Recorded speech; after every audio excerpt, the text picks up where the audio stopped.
Good day. One world leader who has been extremely busy over the last couple of days is President Putin of Russia. That is by no means unusual.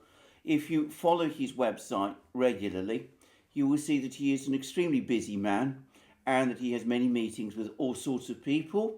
But over the last few days, it's probably the case that his diary has been even more full than usual. One important topic of discussion was a virtual summit he conducted with President Xi Jinping of China, which I shall discuss in more detail in a subsequent video. He also did one of his long marathon live shows in which he took questions from various people up and down Russia, responding to questions they made to him about inflation issues and about the pandemic and such things. But perhaps the most pertinent points, or at least the most interesting issues that came up during this live show, which again I'm going to discuss in more detail shortly, and the most pressing ones, were these comments relating to the events recently in the Black Sea. Putin made it very clear that as far as the Russians are concerned, the deployment of the HMS Defender, the Royal Navy warship that sailed close to Crimea and to the Russian port of Sevastopol, was a planned provocation. He also makes it fairly clear that as far as he is concerned, this provocation was not hatched purely by the British, but was clearly coordinated with the United States, and he points to the deployment of an American spy plane that was overwatching the incident as proof of this. And perhaps most important of all, he said quite clearly that if that Russia would respond to any such provocation, and if Russia had destroyed HMS Defender, it would not have begun World War III, because the United States and Britain and NATO in general know perfectly well that such a world war would end in their own destruction. About that, of course, he is right. Almost certainly it would not result in World War III. But perhaps this tends to detract attention from something else which is implicit in Putin's comments. This is that the Russians are edging ever closer to the point where they are prepared to act not just forcefully, but even kinetically towards warships in the Black Sea, which they see as threatening their vital interests and their key naval assets. When I say kinetically, what I mean is that they are prepared to use actual force against these warships and, if necessary, destroy them. Now, Putin didn't go quite that far in his live show, but other Russian officials have done so.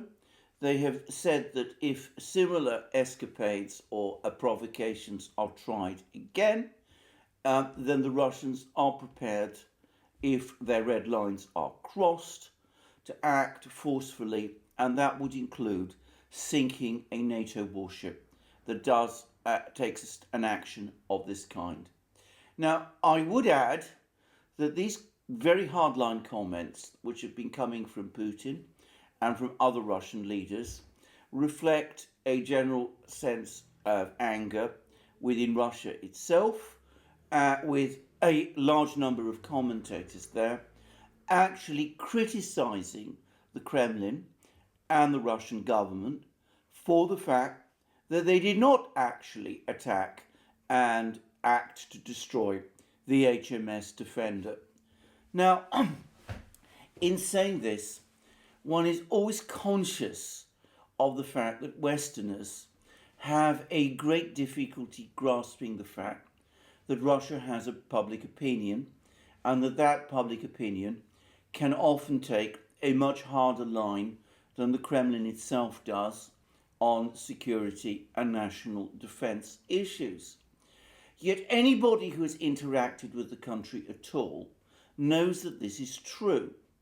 Perhaps in former times, when Joseph Stalin was the leader of the Soviet Union, the Kremlin could afford to disregard what ordinary Russians felt about any issue. Today's Russia is not like that at all. A Russian government that ignores the strong feelings Russians have about the Black Sea, about Crimea, about the situation in Ukraine, and about national security and defence issues in general, stands the risk of finding itself in very severe political trouble.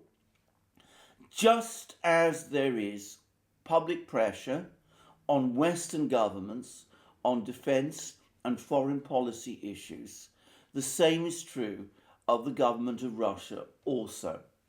By the way, I believe that this is something that Western governments do not understand, obsessed as they are with the personality of Vladimir Putin. They fail to recognise that on many issues, especially on questions relating to relations with the West, he is, in Russian terms, a relative moderate. Now, why is all this important? Well, in recent programmes that I did on this channel, I made it fairly clear that, in my opinion, this decision to send a warship close to Crimea, close to Sevastopol, literally at the door of the bear's den, was obviously a provocation. The fact that there were journalists on board the ship, the HMS Defender, from the BBC and the Daily Mail, put that for me beyond any possible doubt. And indeed, in the days after the incident, we started to receive confirmation of this, and of the fact that it was very much Boris Johnson's own idea, and that he overrode contrary advice from the Foreign Office and from Foreign Secretary Dominic Raab, who urged him to keep HMS Defender further away from Crimea and Sevastopol and Russia's sensitive Black Sea naval base installations. Well, final and conclusive confirmation of this came a few days ago in the form of a document leak found in a bus stop in the English county of Kent. This leak consisted of various classified documents which in fact confirmed that the decision to send HMS Defender was indeed a provocation intended to annoy the Russians, and was also done in order to persuade the Russians that the British are not scared of them. Very much, by the way, the kind of thinking that I can imagine someone like Boris Johnson adopting and indeed even originating. Now, the interesting point to make about this document leak is that document leaks in British bus stops and railways carriages happen on remarkably regular bases. It is a strange fact that whenever sensitive issues arise, a leak takes place, and it is more often than not, or quite often, the leak takes the form of documents mysteriously left in a railway carriage or in a bus stop. And it is also a strange and interesting fact that these documents always end up eventually being republished by the newspapers. In other words, the people who find these documents don't take what you might think is the proper and patriotic step of returning them to the Ministry of Defence to which they belong. Now, one might assume from this that British officials, civil servants and military officers are careless people, but if one did, one might be, dare I say it, a little naive. These leaks are more often than not staged.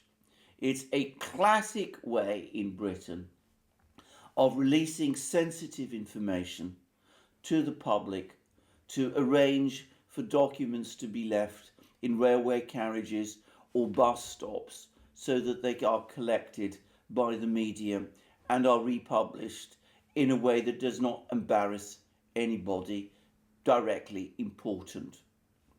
And I am absolutely certain that this was the case with this particular document leak also. Now, I'm also going to make a further guess, and this is a pure guess, and here I may be completely wrong, that this particular leak may have been organised by someone in the Royal Navy or with obviously access to this information. I say that because Kent, which is where these documents were found, is a county on the east coast of the southeast coast of England with strong historic connections to the Navy. The major British naval base at Chatham was formerly located in this county, and though the Chatham dockyard closed many years ago, there are still plenty of people with Royal Navy connections to be found in Chatham.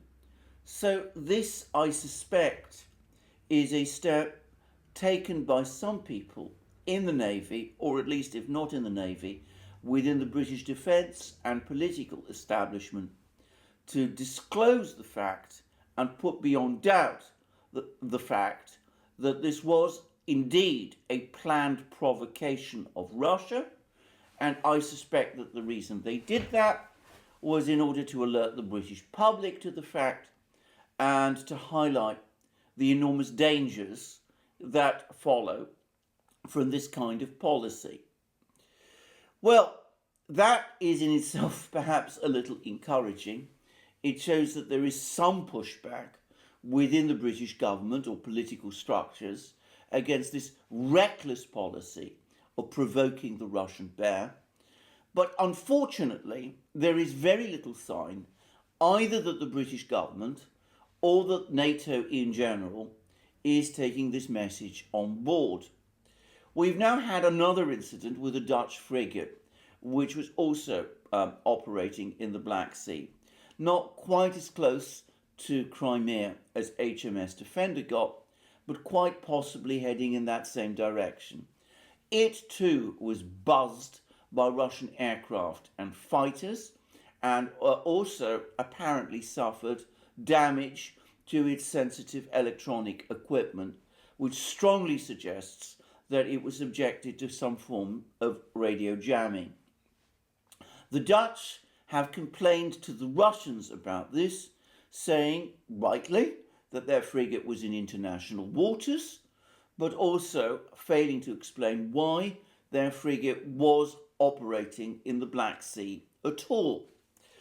I ought to say to those who don't know that it is fairly well known in military circles that the Dutch Navy carries out intelligence gathering on a fairly routine basis for NATO. Dutch submarines in particular, which are apparently exceptionally quiet, have been used in the past by NATO to carry out various forms of surveillance. And it's not inconceivable that this frigate was doing something similar to that, and that is probably why it was buzzed by the Russians in this extremely aggressive way.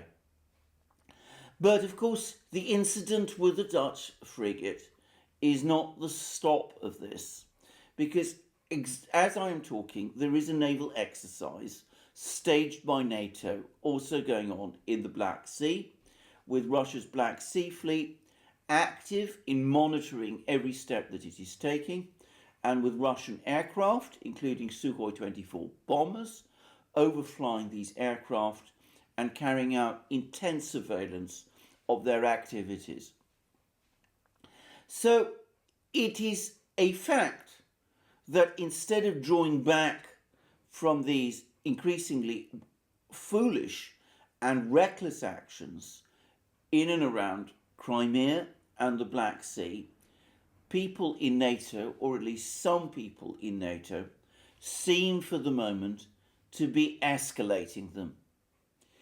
And this explains the recent comments made by people like Vladimir Putin. Why Putin is now saying that Russia reserves the right to take action if NATO does cross its red lines in places like the Black Sea, and why he made it clear that in his opinion, even if HMS Defender had been destroyed, it would not have led to World War III. In other words, the Russians are saying very clearly that as far as they're concerned, the Black Sea is a sensitive region for them, that they reserve the right, if they feel threatened, to take military action against NATO warships, that they construe any threat of NATO retaliation to such a action by the Russian Navy and Air Force in the Black Sea to be no more than a bluff, and that they are prepared to call that bluff if they feel they have to. Now, I think some people in Washington and Brussels and in London need to listen to these messages very carefully, because if they continue along this course, the risks they are running will start to escalate out of control. President Biden took a wise step in April at the height of the Ukrainian crisis in withdrawing US warships from the Black Sea. And it seems to me that this is something that the United States and its NATO allies need to understand. Russian naval and military power in the Black Sea area is overwhelming. They were able to deploy 20 aircraft just to tracking HMS Defender alone. Apparently, the Dutch frigate was exposed to similar levels of attention, and the Dutch themselves have confirmed that its electronic equipment was damaged as a result of these Russian actions. If the US and NATO continue to operate in the Black Sea in the way that they are currently doing, the risks they run is that the situation there could escalate, and that it could escalate out of control, in which case NATO sailors, the lives of NATO sailors could be put at risk, and the United States and Britain and NATO in general could find themselves facing a crisis which will end in their humiliation as they find that they can take no retaliatory action against Russia that is meaningful, because the Russians are prepared to call their bluff. The sooner NATO accepts the truth that the Black Sea is to all intents and purposes a Russian lake, the better for them. Now, I understand that this is something that Western governments and Western navies generally are very resistant about doing. The United States in particular always insists on its right to sail its warships wherever it chooses, close to the the territories, even of hostile powers, claiming that it is doing this in order to assert a right of navigation. Well, this might have been a realistic policy, though a very aggressive one, in the period of the 1990s and the early 2000s, when the United States possessed overwhelming military power, which meant that it could outmatch all conceivable adversaries. But those days have passed. Countries like China and Russia are prepared to retaliate with force if they are provoked in that kind of way. And continuing to behave in ways like this risk not making a point, but inviting disaster.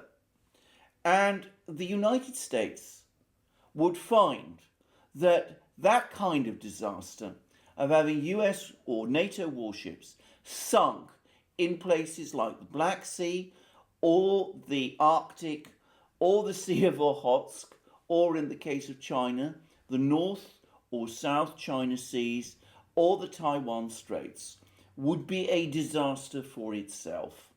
It would also, by the way, raise international tensions to extraordinary levels and would do enormous damage to a very brittle international financial system. So the sooner this is brought to a stop, the better. Clinging on to outdated foreign and naval policies that might have made some kind of sense at the height of the unipolar moment in the 1990s is not wise today. It is simply reckless and dangerous. The United States is very wary, and justly so, of Russian and, before long one suspects, Chinese ships sailing close to its own territory and operating in places like the Gulf of Mexico. It needs to understand that there are now some parts of the seas and oceans where it cannot operate in the kind of way it has been doing up to now. These do not form large bodies of water. The Black Sea, the Arctic, the Sea of Okhotsk, the South and North China Seas, even the Taiwan Straits, are not places of vital importance or interests to the United States or to NATO. But bearding the Russian bear and the Chinese dragon close to their dens is foolish, and the sooner it's brought to a stop, the better for everyone it will be. Thank you for joining me for this program today. I look forward to you joining me in future programs, both on this channel and on our main channel, the Duran, where I do programs with my colleague and friend Alex Christoforou. Please also join us. On our other platforms, BitChute, ODYSEE, SuperU and Locals. And please also, to the extent that you can, support us via BitChute, by PayPal, Patreon and Subscribestar. Also, please don't forget to check out our shop. Look up the wonderful things we have there, our amazing magic mugs, our wonderful hats, our hoodies, our sweatshirts, our t-shirts and all the rest. And last but not least, if you like this video, please remember to tick the like button and to check your subscription to this channel. And thank you for joining me today, and I look forward to you joining me again in future programs, both on this channel and on our other channels, and have a wonderful day until then.